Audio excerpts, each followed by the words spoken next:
Magandang hapon po. Patuloy ang pagbayo ng superbagyong Juan. Sa ilang lugar sa Luzon, lalo na sa Bicol Region, malakas na hangin, matitinding ulan at naglalakihang alon ang nararanasan, lalo na sa Catanduanes.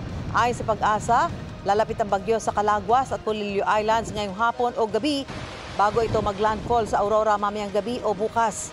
Sa ngayon, signal number 5 sa southern portion ng Quirino, southeastern portion ng Nueva Vizcaya, northeastern portion ng Nueva Ecija, central portion ng Aurora, Polillo Islands, northern portion ng Camarines Norte, northern and eastern portion ng Camarines Sur at northern portion ng Catanduanes.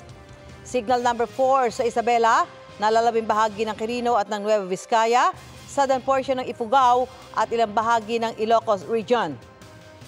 Ilang lugar sa Central Luzon, northern portion ng Rizal, northern at eastern portion ng Quezon at ilang bahagi ng Bicol Region.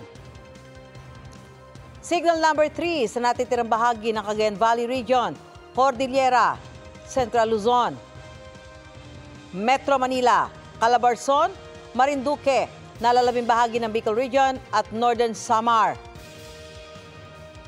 Signal number 2 sa natitirang bahagi ng Northern Luzon, Mimaropa at nalalabing bahagi ng Masbate. Gayun din sa ilang lugar sa Eastern Visayas.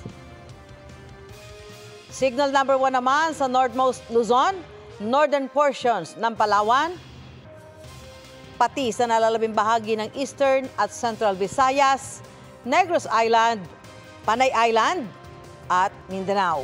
Para sa mas malaking misyon at mas malawak na paglilingkod sa bayan, ako po si Susan Enriquez ng GMA Integrated News, ang News Authority ng Pilipino.